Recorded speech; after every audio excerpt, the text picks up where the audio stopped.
Hello students, welcome back to my YouTube channel. Dear students, आज की इस video में हमें क्या पढ़ाई करनी है, ध्यान से देखिए। आज हम लोग समझेंगे कक्षा 10 के विज्ञान का पाठ नंबर 4 और पाठ 4 का नाम है कार्बन तथा उसके यौगिक और इसका ये वीडियो नंबर 1 है। और इसमें हम लोग सबसे पहले पढ़ेंगे हम कार्बन का परिचय क्या होता है इस बारे में। इसके बाद सहसंयोजी आबंध किसे कहते हैं, उदाहरण सहित। ठीक है, तो चलिए हम वीडियो को स्टार्ट करते हैं। सबसे पहले आप डालिए हेडिंग कार्बन का परिचय। कार्बन का परिचय ध्यान से समझिएगा। सबसे पहले मैं आपको बताना चाहूँगा कि संसार में जीवन के विद्यमानता के लिए या जीवन की अस्तित्व के लिए कार्बन का बहुत बड़ी भूमिका है, समझे कि नहीं। यानी हर पदार्थ में कार्बन उपस्थित है। इसका मतलब कि कार्बन जो है इसकी भी उपयोगिता इस जीवन में बहुत ही ज़्यादा है। आपको बता दूं कि अगर मान ली किसी के शरीर में कैल्शियम की आवश्यकता है, कैल्शियम शरीर में नहीं बन पा रहा है ठीक से, तो उसका मतलब कि कैल्शियम जो तत्व है उस शरीर को चाहिए। हम लोग का जो हड्डी होता है उसमें कैल्शियम उपस्थित होता है। हम लोग के शरीर को आयरन भी चाहिए होता है। लोग कहते हैं कि भाई यार आपके शरीर में आयरन की कमी है, आप इसको पूरा करने के लिए पालक खाइए, समझे कि नहीं। और भी कुछ ऐसे चीज़ खाइए जिसमें आयरन की मात्रा अधिक हो। इसका मतलब कि जो आयरन है वो भी हमारे शरीर के लिए आवश्यक है।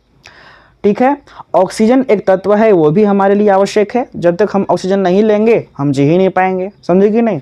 तो उसी प्रकार से जो कार्बन है वो भी बहुत ही महत्वपूर्ण तत्व है हमारे जीवन के लिए।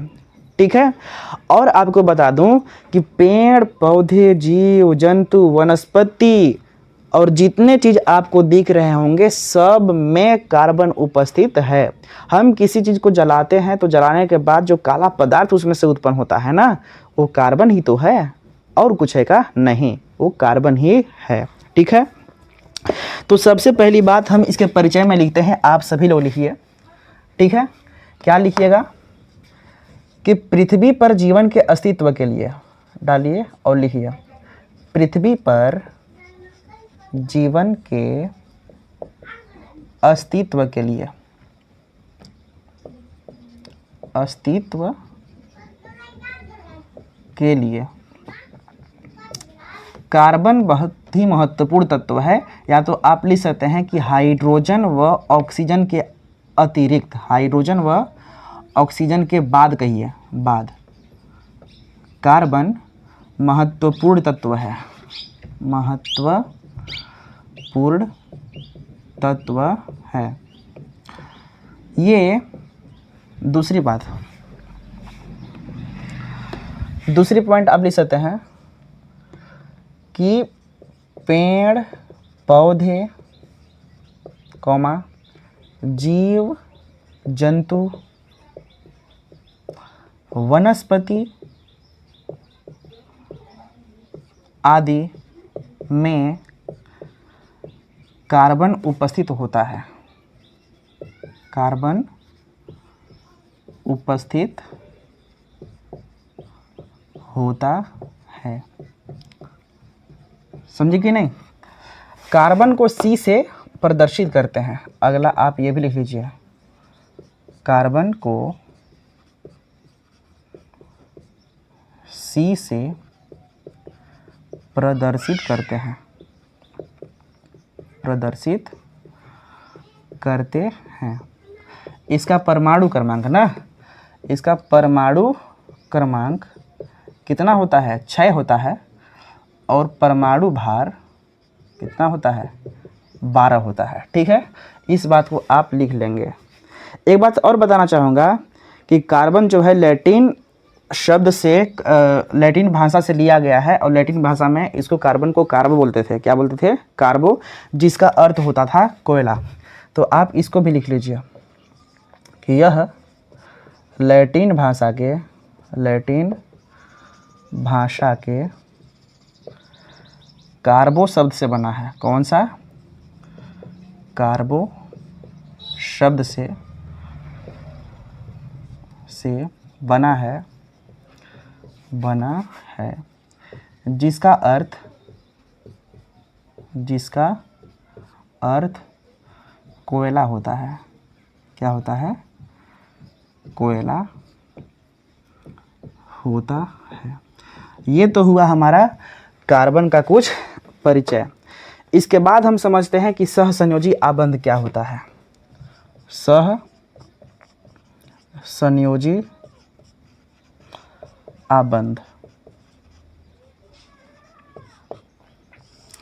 सह संयोजी आबंध समझने से पहले आपको बताना चाहूँगा कि मेरे पास एक धातु है और एक अधातु है। इसके बाद हमारे पास एक अधातु है, इसके बाद एक और अधातु है। ध्यान से समझिएगा मैं क्या बोल रहा हूँ। धातु के पास एक विशेष प्रकार की क्षमता होती है इलेक्ट्रॉन को त्यागने की। क्या चीज़? इलेक्ट्रॉन को त्यागने की क्षमता होती है किसके पास? धातुओं के पास। और अधातुओं को इलेक्ट्रॉन ग्रहण करने की क्षमता होती है। धातु त्यागेगा और अधातु उसको इलेक्ट्रॉन को ग्रहण करेगा, ये क्षमता होता है किसमें? धातु और अधातु में। परिभाषा भी तो मैं यही बताया था कि धातु जो होता है ये इलेक्ट्रॉन को त्यागने की क्षमता रखते हैं और जो अधातु होते हैं इलेक्ट्रॉन को ग्रहण करने की क्षमता रखते हैं। ठीक है, तो मान लेते हैं कि जो धातु है इलेक्ट्रॉन को त्यागा हुआ है, तो उसके इलेक्ट्रॉन को अधातु ग्रहण किया है, तो यहाँ से इलेक्ट्रॉन का स्थानांतरण हुआ है। क्या हुआ है? स्थानांतरण, यानी कि इलेक्ट्रॉन यहाँ से निकल के सीधे इसके पास गया है।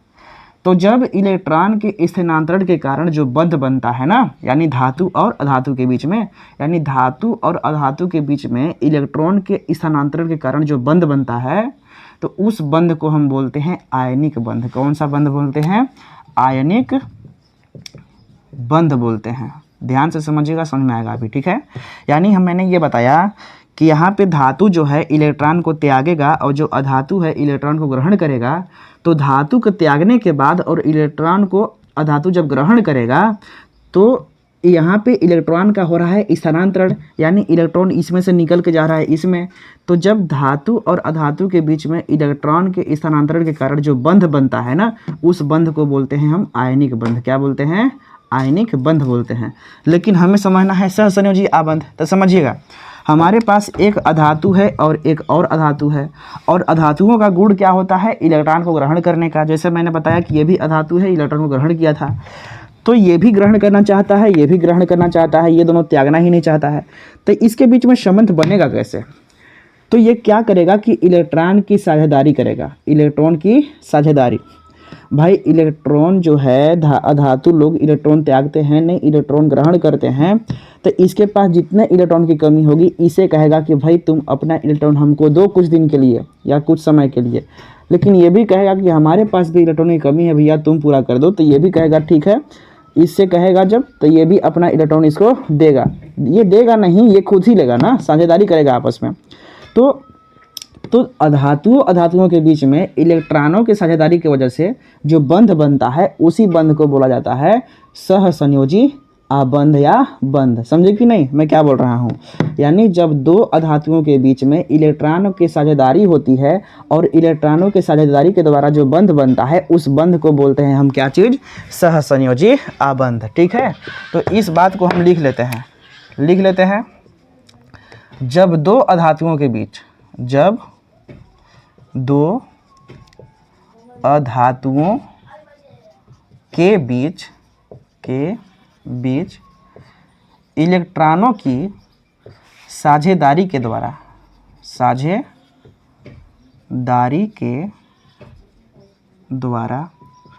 जो बंध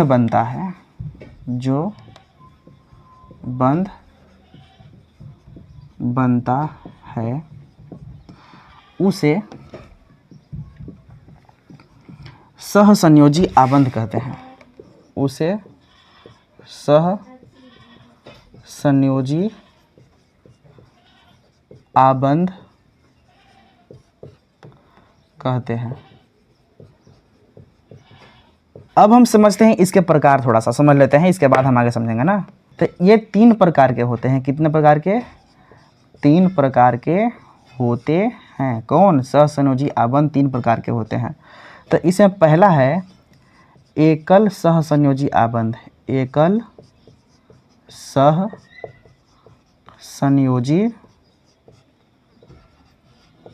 आबंध।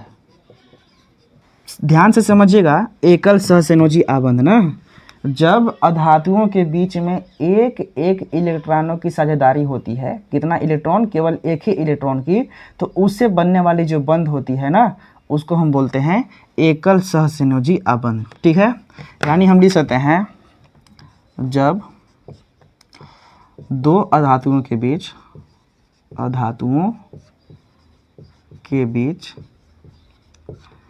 एक इलेक्ट्रॉन की साझेदारी होती है। क्या होती है? साझेदारी होती है, तो उसे क्या बोलते हैं?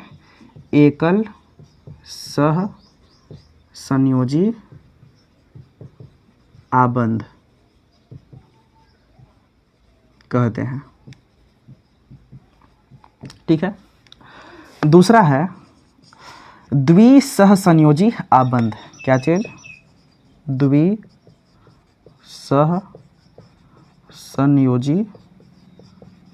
आबंध। आप तो ऐसे ही समझ चुके होंगे कि द्विसहसंयोजी आबंध का मतलब क्या है।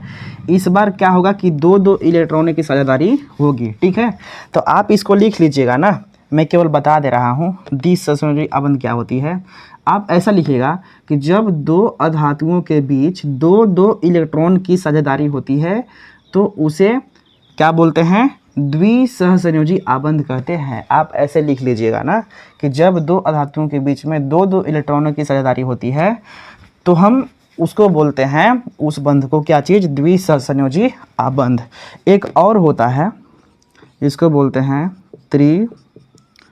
त्रिसहसंयोजी आबंध। ये ध्यान से देखिए क्या होता है ना, इसमें भी सेम होता है वैसे ही। अगर मैं त्रि बोल रहा हूँ तो आप समझिएगा कि यहाँ पे तीन इलेक्ट्रॉनों की साझेदारी होगी। तो आप ऐसा लिखिएगा कि जब दो अधातुओं के बीच में तीन इलेक्ट्रॉनों की साझेदारी होती है तो उसे हम त्रिसहसंयोजी आबंध कहते हैं। इसको आप तो लिख ही सकते हैं ना। और एकल जो एकल सहसंयोजी आबंध है उसको हम ऐसे दिखाएंगे, यानी कि कैसे दिखाएंगे भाई? तो अगर दो इलेक्ट्रॉन की साझेदारी हुआ है दो परमाणु के बीच तो हम ऐसे दिखाएंगे, ऐसे एक बंध के द्वारा। यानी मान लो कि अगर हाइड्रोजन है और हाइड्रोजन है, आपस में साझेदारी किया है, कितना इलेक्ट्रॉन? एक इलेक्ट्रॉन। तो इसके बीच में हम एकल बंध यानी कि ऐसे लगा देंगे केवल। इसका मतलब कि एक इलेक्ट्रॉन की साझेदारी हुआ है। और मान लेते हैं कि जो हम बोल रहे हैं कि द्विसहसंयोजी आबंध, तो इसके लिए हम डबल बॉन्ड का प्रयोग करेंगे, यानी द्विबंध, यानी ऐसे। यानी यहाँ अगर O है, यहाँ भी O है, तो इसके बीच में हम क्या किए? दो बंध बना दिए। इसको बोलते हैं द्विबंध।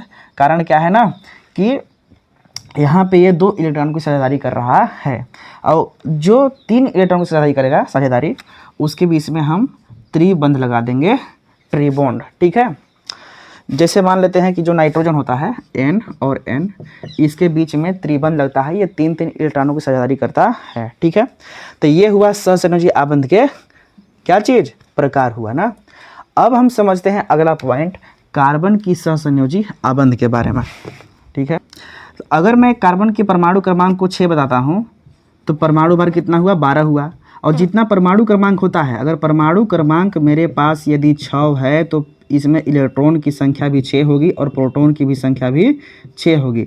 इलेक्ट्रॉन पे होता है ऋण आवेश, कौन सा? माइनस आवेश, और प्रोटॉन पे होता है धन आवेश। आप जब यहाँ पे इसकी परमाणु की संरचना हम बनाएंगे कुछ इस प्रकार के, थोड़ा बड़ा बनाते हैं तब समझ में आएगा आपको। तो हमको पता है कि इसमें इलेक्ट्रॉनों की संख्या 6 है। जब इसका इलेक्ट्रॉनिक विन्यास करेंगे आप तो ये 2 और 4 आएगा। यानी कि नियम कहता है कि पहली कक्षा में 2 इलेक्ट्रॉन भरिए और दूसरी कक्षा में 8 इलेक्ट्रॉन भरिए। तो यहाँ पे पहली कक्षा में तो यहाँ से 2 इलेक्ट्रॉन भर ही जाएगा, यानी 1 और 1 2 इलेक्ट्रॉन ने भर दिया। लेकिन दूसरी कक्षा कहता है कि 8 भरिए, लेकिन इसके पास कितना है? केवल 4 बच रहे हैं। टोटल 6 इलेक्ट्रॉन थे, जिसमें पहली कक्षा में 2 भर चुके हैं। इसके बाद दूसरी कक्षा में 4 ही तो भरेंगे, तभी ना 4 और 2 6 होगा जी। तो यहाँ पे 1 2 3 4 इलेक्ट्रॉन भर रहे हैं। तो नियम कहता है कि इसके पास 8 इलेक्ट्रॉन चाहिए। कोई भी परमाणु चाहता है कि अपने बाहरी कक्षा में 8 इलेक्ट्रॉन मैं रखूं। ठीक है, यानी कोई भी परमाणु अपने अष्टक को पूरा करना चाहता है, यानी कि अपने बाहरी कक्षा में 8 इलेक्ट्रॉन रखना चाहता है। ठीक है, तो यहाँ पे जब बाहरी कक्षा में 4 इलेक्ट्रॉन है तो इसका मतलब कि 4 इलेक्ट्रॉन और चाहिए कहीं से। जब 4 इलेक्ट्रॉन इसको मिल जाएगा तो इसका मतलब इसकी कक्षा पूरा हो जाएगा, यही ना बात है। तो ये कहाँ से लेगा भाई? तो कार्बन जो है इसका काम क्या है कि इलेक्ट्रॉन को ग्रहण करना। कार्बन एक अधातु है और अधातु क्या करता है? इलेक्ट्रॉन को ग्रहण। यदि ये ग्रहण करेगा इलेक्ट्रॉन को तो इसके ऊपर आएगा ऋण आवेश। कौन सा आवेश आएगा? ऋण आवेश। मैं आपसे यदि कुछ मांगता हूं तो मैं ऋणी हो जाऊंगा, मुझे बाद में आपको लौटाना पड़ेगा। तो उसी प्रकार से जब ये किसी से इलेक्ट्रॉन मांगेगा तो इस पे माइनस आवेश आ जाएगा। क्या आ जाएगा? माइनस आवेश आ जाएगा, यानी कि ये जो कार्बन है ये ऋण आवेश हो जाएगा और जितना इलेक्ट्रॉन लेगा इसके घात में उतना ही माइनस चढ़ेगा। कहने का मतलब यदि 1 इलेक्ट्रॉन लेगा तो कार्बन के घात में -1 लिखेंगे, अगर 2 इलेक्ट्रॉन लेगा तो कार्बन के घात में -2। तो इसमें 4 इलेक्ट्रॉन ना चाहिए, 1 2 3 4 तो ही है, तो 1 2 3 4 तो और चाहिए। इसका मतलब कि इस पे 4 इलेक्ट्रॉन की कर्ज हो जाएगी अगर किसी से लेगा तब। और मान लो कोई अगर नहीं देगा तब, तो ये चाहेगा कि अगर नहीं दे रहे हो भाई तो अपने इलेक्ट्रॉनों को मैं त्याग दूंगा, मैं 4 इलेक्ट्रॉन रखूंगा ही नहीं, मैं त्याग दूंगा। लेकिन जो ये है अधातु, ये इसके गुण तो है ये नहीं है त्यागने का, ठीक है। अगर ये त्यागना चाहेगा तो इस पे धन आवेश आएगा। कौन सा आवेश आएगा? धन आवेश, यानी कि कार्बन पर धन आवेश आ जाएगा त्यागने के बाद। यदि आप धनी हैं तभी तो त्याग कर रहे हैं, ठीक है। यदि आप धनवान हैं तभी तो कुछ त्यागेंगे। तो अगर मान लो कि अगर गलती से ये त्याग भी दिया और त्यागने के बाद धनावेश यदि ये बना भी लिया, तो एक कंडीशन ध्यान से देखिए, हमने अभी कुछ देर पहले बताया है कि जो प्रोटॉन होता है ये इलेक्ट्रॉन को खींच के रखता है। तो इसके अंदर प्रोटॉन की संख्या कितना है? 6 है। तो इसको सिर्फ से 6 इलेक्ट्रॉन की ही आवश्यकता होती है। तो जितना प्रोटॉन है उतना ही इलेक्ट्रॉन को अपने तरफ खींच के रखेगा ना। तो ऑलरेडी यहाँ पे जब इलेक्ट्रॉन की संख्या 6 है, 1 2 3 4 5 6, तो भला बताइए कि इन इलेक्ट्रॉन को ये जाने देगा बाहर? नहीं जाने देगा, क्योंकि इसके पास 6 इलेक्ट्रॉन जब ये है तो ये प्रोटॉन जो है 6 इलेक्ट्रॉन को कहीं जाने देगा? नहीं, क्योंकि एक प्रोटॉन को 1 इलेक्ट्रॉन की आवश्यकता होती है। तो उसी प्रकार 6 प्रोटॉन है, तो इसका मतलब कि यहाँ पे ये 6 इलेक्ट्रॉन को अपने तरफ खींच के रखेगा। जब इसके पास 6 ये है तो क्यों जाने देगा? जाने देगा? नहीं जाने देगा ना। तो यहाँ पे ध्यान से ये देखिएगा कि जो कार्बन है, ये कार्बन, दूसरी पॉइंट, कार्बन 4 इलेक्ट्रॉन को त्याग कर, 4 इलेक्ट्रॉन को त्याग कर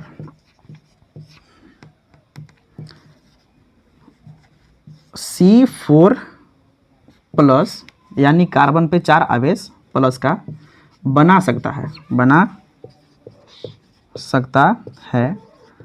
लेकिन 6 प्रोटॉन वाले परमाणु में या परमाणु के लिए कठिन कार्य है। कैसे? अगर हम ये बोले कि कार्बन जो है अगर किसी को यदि इसको कोई इलेक्ट्रॉन एक्स्ट्रा नहीं दे रहा है तो ये क्या करेगा कि इलेक्ट्रॉन को त्यागने की कोशिश करेगा। हमने पहली बार बताया है कि ये इलेक्ट्रॉन त्यागते नहीं हैं, लेकिन बाद में बोल रहा हूँ गलती से ये त्यागना चाहेगा तो त्यागने के बाद C4 प्लस बना तो सकता है, समझे ना, बना तो सकता है। लेकिन इसमें प्रोटॉन की संख्या यदि 6 है तो ये प्रोटॉन जो है इन इलेक्ट्रॉन को त्यागने ही नहीं देगा इसको ना। तो वही हमने लिखा है। आगे है अगला पॉइंट, C जो है यानी कार्बन 4 इलेक्ट्रॉन को ग्रहण करके C4 माइनस बना सकता है।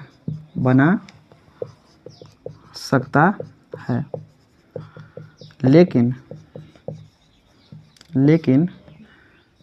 6 प्रोटॉन वाले परमाणु के लिए कठिन कार्य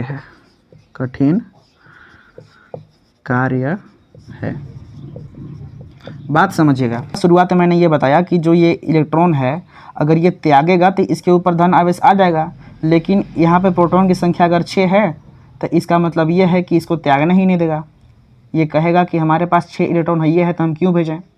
लेकिन अगर कभी गलती से इलेक्ट्रॉन ये ग्रहण कर लिया 1 2 3 4 ठो और, तो ग्रहण करेगा तो इस पर कर चढ़ जाएगा, यानी कि 4 ठो माइनस आवेश हो जाएगा इस पर। तो ग्रहण करने के बाद 4 ठो माइनस आवेश तो बना ही सकता है, लेकिन इसके पास प्रोटॉन की संख्या कितना है, 6 ही है। जब 6 है तो इसका मतलब ये कह रहा है कि भाई अगर 4 तुम एक्स्ट्रा ले लिए हो, एक्स्ट्रा जब इसमें इलेक्ट्रॉन तुम भरे हो, तो इसको हम संभाल नहीं पाएंगे। कारण क्या है कि हमारी संख्या जब 6 है तो हम 10 इलेक्ट्रॉन को कैसे संभालेंगे। तो यहाँ पे पहले से 6 था इसका इलेक्ट्रॉन, और 4 ठे अगर और हम ले लेंगे तो 10 ठे होगा ना। तो ये कह रहा है प्रोटॉन कि हमारे पास क्षमता है केवल 6 इलेक्ट्रॉन को ग्रहण करने की, और 4 इलेक्ट्रॉन तुम हमको और दे रहे हो।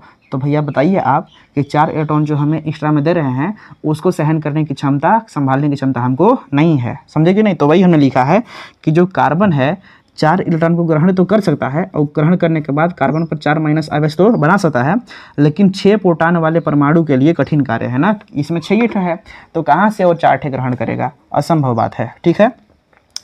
तो जब ये न तो त्याग सकता है न तो ग्रहण कर सकता है, तो एक काम और क्या कर सकता है, ये साझेदारी कर सकता है ना। तो इसमें मैं लिख देता हूँ अगला पॉइंट में, यहाँ पे इसको मिटा करके ध्यान से देखिएगा।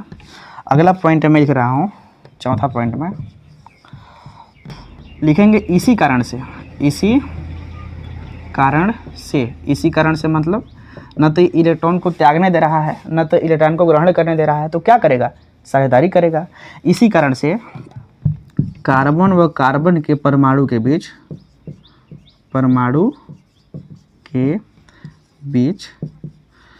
इलेक्ट्रॉनों के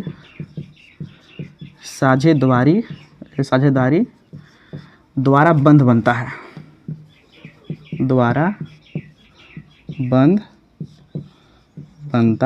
है, ठीक है। जल्दी से स्क्रीनशॉट लीजिए और मैं आगे बताऊंगा जल्दी से। अब ध्यान से समझिएगा, यहाँ पे सहसंयोजी आबंध के उदाहरण के बारे में बता रहा हूँ ना। जैसे मैं कहूँ आपसे पहला H2 अणु का निर्माण कैसे होता है, अणु का निर्माण कैसे होता है। आपको पता है कि हाइड्रोजन का परमाणु क्रमांक कितना होता है, 1 होता है। इसका मतलब इलेक्ट्रॉनों की संख्या 1 होती है, यानी यहाँ पे इलेक्ट्रॉन की संख्या 1 हुआ। इलेक्ट्रॉन को आप क्रॉस से या डॉट से दिखा सकते हैं ना। तो एक और हाइड्रोजन लीजिए, इसके बाहरी कक्षा में भी 1 इलेक्ट्रॉन। तो ये चाहता है कि हमारी कक्षा में 2 इलेक्ट्रॉन हो जाए, कितना, 2 इलेक्ट्रॉन हो जाए। तो ये क्या करेगा कि इससे साझेदारी करेगा इलेक्ट्रॉन का, और ये इससे साझेदारी करेगा इलेक्ट्रॉन का। तो ये जो बंध बन रहा है ये बनेगा सहसंयोजी आबंध। इसमें 1 इलेक्ट्रॉन की साझेदारी हुआ है, इसलिए इसके बीच में एकल बंध लगेगा, या इसको आप लिख लीजिए H2। दूसरा पॉइंट हम समझते हैं, Cl2 अणु का निर्माण। Cl2 अणु का निर्माण ध्यान से समझिएगा। हमारे पास Cl है, ये भी Cl है। इसका परमाणु क्रमांक 17 होता है, तो 2 8 और 7 ये क्रम में भरेगा। इसका मतलब इसके बाहरी कक्षा में कितने इलेक्ट्रॉन, 7, यानी 1 2 3 4 5 6 7, 1 2 3 4 5 6 7। इसको कितना इलेक्ट्रॉन चाहिए पूरा करने के लिए, 1 और 7 है, 1 ठो और मिल जाएगा तो इसका काम हो जाएगा ना। तो ये क्या करेगा, यहाँ से इलेक्ट्रॉन को ग्रहण कर लेगा इस प्रकार से, और ये भी क्या करेगा, यहाँ से इलेक्ट्रॉन को ग्रहण कर लेगा इस प्रकार से, ठीक है। आगे तो यहाँ पे 1 इलेक्ट्रॉन की साझेदारी हुआ है, इसलिए Cl और Cl के बीच में एकल बंध लगेगा।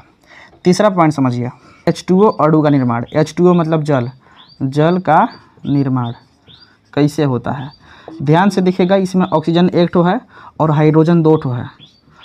ऑक्सीजन का परमाणु क्रमांक होता है कितना, 8 होता है। तो बाहरी कक्षा में कितने इलेक्ट्रॉन इसके हुए, 6, कितना, 6। तो इसमें लिखेंगे 1 2 3 4 5 6। यहाँ पे ध्यान देंगे, ये जो हाइड्रोजन है इसके बाहरी कक्षा में 1 इलेक्ट्रॉन होता है, तो यहाँ से 1 ग्रहण करेगा, 2 ठो हो गया इसका, ये भी हो गया 2 ठो। अब 6 ठो तो बचा है यहाँ पे, और 1 यहाँ से ले लेगा तो 8 हो जाएगा ना। यानी 1 2 3 4 5 6 इसके पास ये है, और 1 यहाँ से लेगा तो 8 हो जाएगा। यानी ये कुछ इस प्रकार से बनाएगा। यहाँ पे 1 इलेक्ट्रॉन की साझेदारी हुआ है, तो H और O के बीच में एक एकल बंध लगेगा, और यहाँ भी एकल बंध, ठीक है। यहाँ इसका मतलब H2O का निर्माण हो गया। ऐसे होता है ना भाई। टाइम कम है इसलिए मैं थोड़ा जल्दी जल्दी बता रहा हूँ, मुझे कहीं जाना है। ये O2 अणु का निर्माण। O2 का निर्माण ध्यान से ये समझिए, यहाँ पे ऑक्सीजन कितना है, 1 और 1, इसके बारे में कितना इलेक्ट्रॉन, 6, तो लिखेंगे 1 2 3 4 5 6, 1 2 3 4 5 6। यहाँ पे देखेंगे तो 6 है और 2 यहाँ से, इसके पास 6 है, 2 यहाँ से, O और O के बीच में डबल बॉन्ड, क्योंकि 2 इलेक्ट्रॉन का साझेदारी हुआ है, इसका मतलब O2। समझे, मार्कर का इंक भी खत्म हो गया। अगला 5वां, N2 अणु का निर्माण, N2 का निर्माण, इसका परमाणु क्रमांक होता है 7, इसलिए इसकी बाहरी छाया में पहले 2 और 5, यानी पहली 2 भरेगा फिर 5 भरेगा, यानी बाहरी छाया में कितना इलेक्ट्रॉन, 5 है। तो N यहाँ पे, N यहाँ पे, 2 3 1 2 3 4 5 4 5, तो 5 इसके पास है, 3 यहाँ से ग्रहण करेगा, तो 5 3 8 तो हो ही गया। 5 इसके पास है, 3 यहाँ से ग्रहण करेगा, 5 3 8 तो हो ही गया। इसके बाद N और N के बीच में ट्रिपल बंध, यानी 3 इलेक्ट्रॉन साझेदारी हुआ है, तो इसका मतलब N2 बनाएगा। ठीक है, इस तरह से हमारा आज का वीडियो कंप्लीट होता है। तो मिलते हैं नेक्स्ट वीडियो में नए टॉपिक के साथ। तब तक के लिए अपना ख्याल रखिए। Thank you so much watching for this video.